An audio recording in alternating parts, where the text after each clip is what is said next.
Doubt जब आता है तो आदमी का पतन वहीं से शुरू हो जाता है। और जब आदमी के अंदर आत्मविश्वास होता है तो कितना भी चोट खाने वाली स्थिति में खड़ा हो तो भी हिम्मत के साथ आगे निकल जाएगा।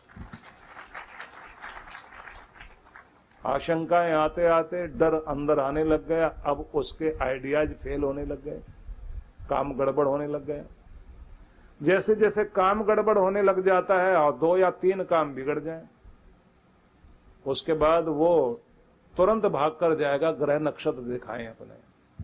कोई पंडित मिल जाए वो बताए, वो पंडित जैसे देखेगा वो एकदम सारे राहु केतु उसी के ऊपर बताएगा कि सब तुम्हारी तरफ ही देख रहे हैं, वक्र दृष्टि है, फलाने घर में ये आके बैठ गया।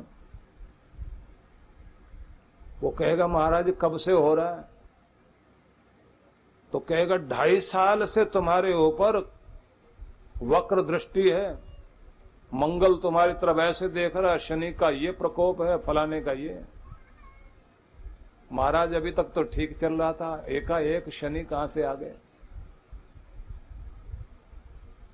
बोले अब तक तो तुम बड़ों के पुण्य से चल रहे थे, अब तो गड़बड़ है। महाराज अब क्या होगा? अब तो महाराज अच्छा नहीं होने वाला। और जैसे ये बात मन में बैठ गई तो सफल होता होता आदमी डर के कारण पीछे जाना शुरू हो जाएगा। मैं ये बात इसलिए बताना चाहता हूं, ज्योतिष शास्त्र हमारे देश का गलत नहीं है, लेकिन समझाने वाले अगर सही मिल जाए तब तो ठीक, और अगर डराने वाले मिल जाएं तो ये समझ लीजिए कि फिर आप सफल होने के बजाय पीछे जाने शुरू हो जाएंगे। इसलिए बड़ी अजीब बात है कि मुस्लिम लोग भी धरती पे जीते हैं। सिख समाज बहुत बहादुर समाज है, मैं उनको बहुत सम्मान देता हूं। कोई पतरा देखने के चक्कर में नहीं पड़ते, कभी भी मुहूर्त निकालते हैं जब सुविधा होती है और वाहेगुरु का नाम लेकर के काम शुरू करते हैं और सारे काम पूरे बन जाते हैं। और आप इतने 36 गुण मिला के भी अपना काम पूरा नहीं कर पाते। 36 गुण लड़का लड़की के मिला लिए, उसके बाद भी ये पूरा भरोसा नहीं ठीक निभ जाएगी या नहीं निभ जाएगी, क्योंकि लड़का लड़की की तो पत्री मिलाओ ना मिलाओ तो भी मिल जाएगी, सास बहू की नहीं मिलती। मिलानी तो उनकी है, ननद भाभी की नहीं मिलती। सार में इतना ही कहना चाहता हूं, अगर परमात्मा का नाम लेते हो तो डरने की किसी से जरूरत नहीं, उसका सहारा अपने आप काम करेगा। ये डर दिमागों से निकालो। हिंदू समाज में डराने वालों की फौज खड़ी हुई है, इतने डराने वाले खड़े हो गए। भाई डर निकालो।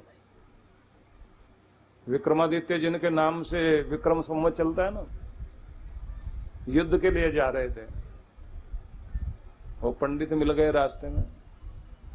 उन्होंने कहा महाराज हाथ दिखाओ। तो उन्होंने कहा हाथ तो वहां दिखाएंगे ना जहां दुश्मन है, 2-2 हाथ करेंगे? नहीं, मैं एक बार आपकी रेखा देख लूं।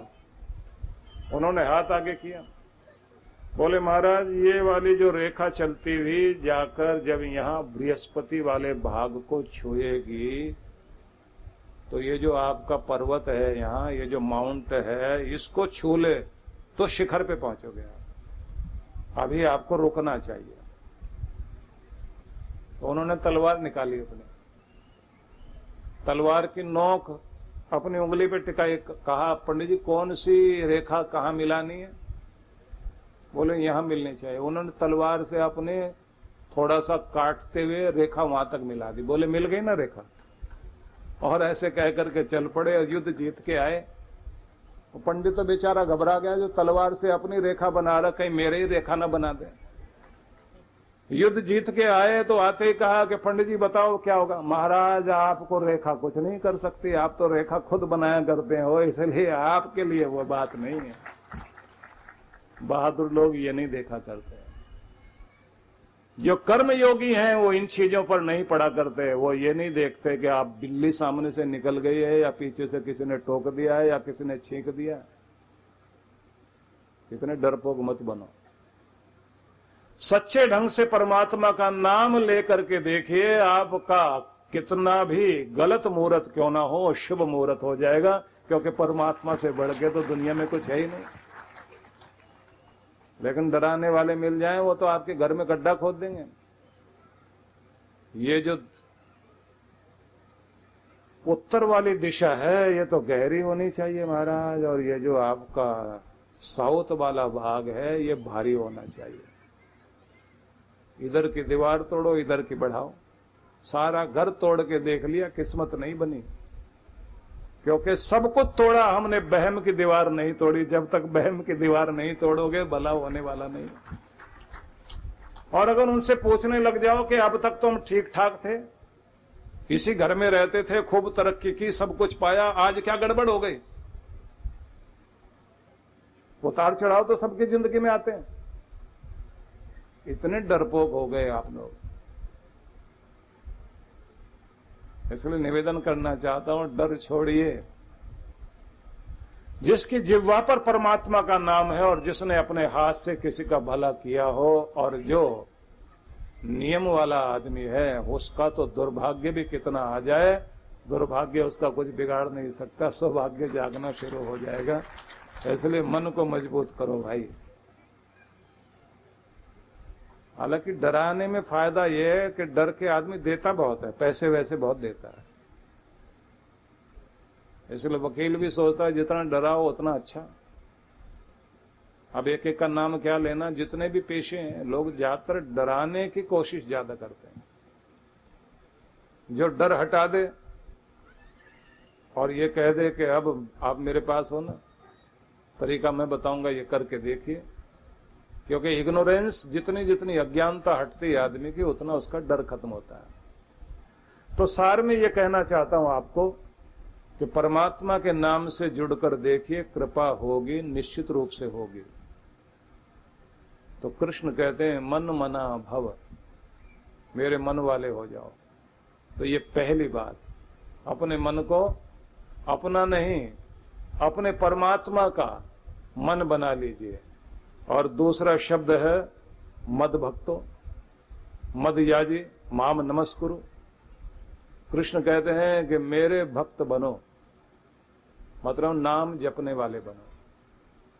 श्रद्धा पूर्वक नाम जपने वाले बनोगे, चलते फिरते उठते बैठते सोते जागते आपके मुंह से परमात्मा का नाम निकलना शुरू हो, तो आपकी जिह्वा पर जब भगवान का नाम बसेगा और हृदय में उसका प्रेम उतरेगा, तो फिर यह ध्यान रखिए कि कहीं भी आप चल रहे हैं, आपका हाथ पकड़कर आपका भगवान आपके साथ चल रहा है, फिर आप अकेले नहीं हो। परीक्षा हो सकती है आपकी, लेकिन वो परीक्षा होने के बाद भी आप गिरोगे नहीं, टूटोगे नहीं। क्योंकि दुनिया में कोई भी आदमी क्यों ना हो, परीक्षा तो सबकी होती है। तो परीक्षा से नहीं घबराना चाहिए। इसलिए जो प्रार्थनाएं भी की जाती हैं भगवान से, वो प्रार्थनाएं भी थोड़ी बदल लीजिए। प्रार्थना बदल करके आपको क्या कहना है कि भगवान, मैं नहीं कहता कि मेरी जिंदगी की जिम्मेदारियां कम करो, मेरा भार हल्का करो, मैं तुमसे ये नहीं मांगता। जिम्मेदारियां कितनी भी देना, जीवन का बोझ कितनी भी तरह का क्यों ना हो, उन्हें कम करने के लिए प्रार्थना नहीं करता। प्रार्थना करता हूं कि मेरे कंधे इतने मजबूत करो कि हर जिम्मेदारी को उठा सको, हर भार को उठा सको, मुस्कुराते हुए आगे बढ़ सको। जब आप अपने कंधे मजबूत करने की प्रार्थना करते हैं ना, तो हर जिम्मेदारी आसानी से उठेगी। और जब आप ये कहते रहोगे अभी ये भार हल्का कर दो, अभी वो भार हल्का कर दो, तो दुर्बल हर जगह रोता ही रोता है और शक्तिवान हर जगह जीतता है। तो इसलिए आप शक्ति की प्रार्थना कीजिए, दुर्बलता की नहीं। स्वामी विवेकानंद कहते थे कि शक्ति की उपासना करो, बलम उपास्य। अपने अंदर बल भरो, अपने मन में, अपने प्राणों में, अपनी बुद्धि में, अपनी आत्मा में बल पैदा करो, उसी के सहारे जीतोगे आप। निवेदन है सभी से कि प्रार्थना करो कि मैं नहीं मांगता तुमसे परमात्मा, मेरी जिंदगी का रास्ता आसान कर दो। मैं तुमसे ये मांगता हूं, जिंदगी का रास्ता कितना भी कठिन टेढ़ा मेढ़ा क्यों ना हो, जिंदगी के टेढ़े मेढ़े मार्ग पर आसानी से चलना मुझे आ जाए, बस ये आशीर्वाद तो मुझे दे।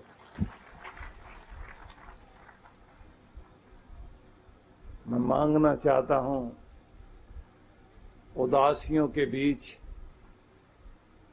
मुस्कुराहट बनी रहे, निराशा के वातावरण के बीच भी मेरी आस बनी रहे। और जब हिम्मत छोड़कर दुनिया भाग रही हो तब भी मेरी हिम्मत मेरा साथ निभाए। पूरी दुनिया के साधन तेरा नाम भुला दें तब भी मेरी जिह्वा पर तेरा नाम रहे। मुझे बस ये आशीर्वाद है बाबा। इसलिए ये कहना चाहता हूं, जीवंत प्रार्थना कीजिए, शक्ति की प्रार्थना कीजिए। जितने हम दुर्बल बनते चले जाएंगे, बीमारियां खा जाएंगी, किसी की टोक लगेगी, किसी की मजाक आपको रोक देगी। और दुनिया की बात क्या है, वो तो आपको देखकर खुश होते ही नहीं। सफल हो जाओगे, दुनिया को जलन बहुत होगी, लेकिन नकल भी तो आप ही की करेंगे लोग। और अगर आप फेल हो गए तो झूठी हमदर्दी दिखाने के लिए और समझाने के लिए लोग आ जाएंगे, लेकिन साथ कोई नहीं देगा। किसी का नया मकान बन जाए ना, लोग बधाई देने आते हैं तो क्या बोलते हैं, हार्दिक बधाई। और दिखाई क्या दे रहा होता है, हार्दिक जलन, एकदम हृदय जल रहा होता है। कैसे बना लिया इस आदमी ने मकान, इतना बढ़िया बना लिया, ऐसे बढ़ गया आगे। फिर पूछने लग जाते हैं, भैया काम क्या करा, कैसे किया, कैसे बनाया। क्योंकि जिससे जल रहे हैं नकल भी उसी की करेंगे। तो कोई हंसे या मजाक करे या जले, एक ही बात ध्यान रखो, न गर्दन में अकड़ हो, न मन में निराशा। और किसी का सहारा हो ना हो, अपने परमात्मा का सहारा लेकर चलते चले जाओ। जिह्वा पर उसका नाम बसाए रखो।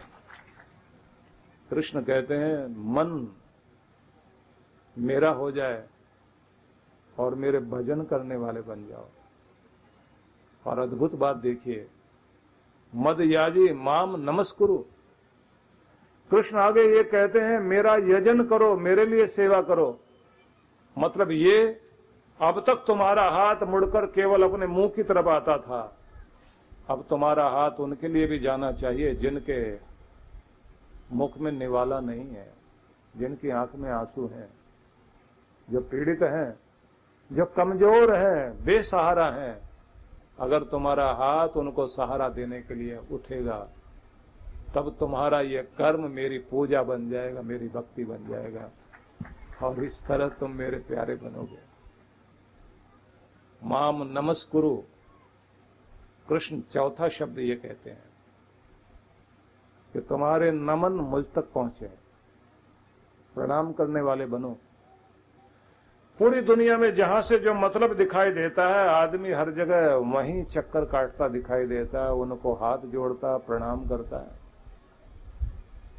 लेकिन ध्यान दीजिए, देते हुए मालिक के हाथ नहीं दिखाई देते, उस परमात्मा के, उस परवरदिगार आलम के, उस सर्वशक्तिमान ईश्वर के हाथ दिखाई नहीं देते देते हुए।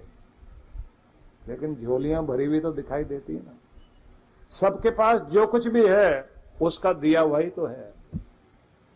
आपका कोई थोड़ा सा भला करे, आप उसको थैंक्स करते हैं, लेकिन जो जिंदगी भी दे आपको, सब कुछ आपको दे रहा है, और उसका थैंक्स करना हम भूल जाएं तो नाशुक्रे कहलाएंगे। इसलिए भक्ति का मतलब है सुबह शाम अपने भगवान को धन्यवाद करने वाले बन जाएं। और एक बात ध्यान रखिए, औपचारिकता कुछ भी होती हो, औपचारिकता में इतने मत उलझिए। भक्ति का सीधा नियम है कि जब आप भक्ति में बैठते हैं, आपका मंत्र वंत्र भले ही बोलने में, उच्चारण में गलती हो जाए, भावना में गलती नहीं होनी चाहिए, प्रेम में गलती नहीं होनी चाहिए। इतने प्रेम वाले, इतने भाव वाले होकर बैठ जाओ। धन्ना जाट था ना, उस बेचारे को तो पूजा भी नहीं आती थी। पंडित ने उसे खेत से ही एक पत्थर उठाकर कहा कि तेरा शालिग्राम यही है। नियम बता दिया, ऐसे पूजना, ऐसे भोग लगाना। जिस भावना के साथ उसने परमात्मा को पुकारा, आप सोचिए, तीसरा दिन हो गया भूखा प्यासा बैठा है और कहता है गरीब की रोटी नहीं खाओगे मोहन? मेरे पास है ही क्या, सूखी रोटी है।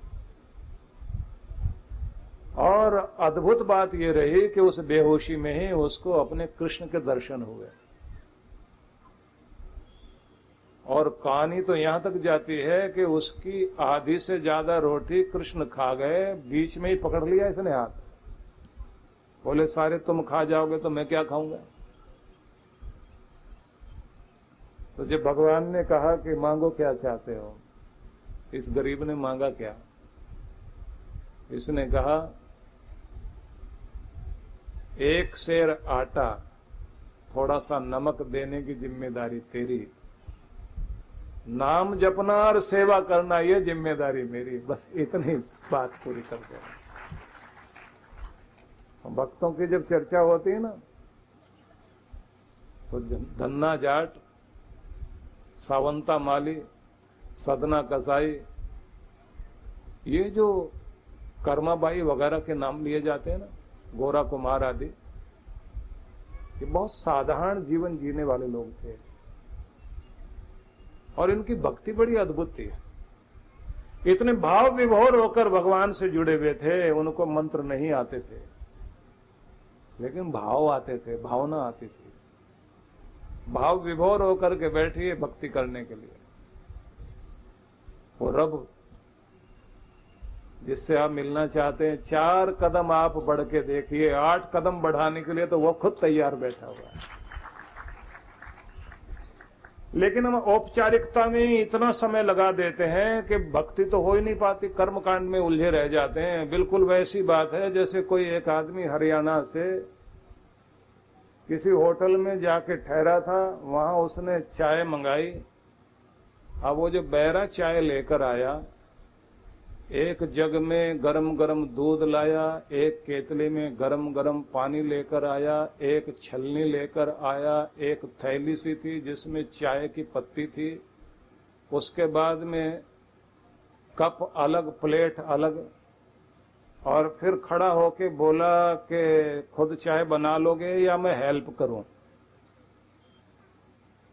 दोनों मिलके चाय तैयार करने लगे। वो जैसे डाल के, और इतना तामझाम था, जैसे चीनी मिला करके उसको दी और वो पीने बैठा। बोले साहब कुछ और लाऊं?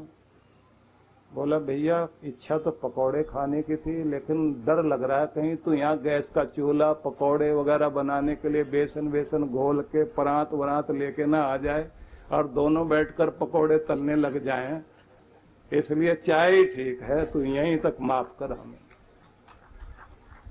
अब ये अमीरों के चौंचले हैं, उनके लिए इधर से भी कुछ डाले, उधर से भी डाले, इधर से भी। उस ताम झाम में अगर उलझोगे ना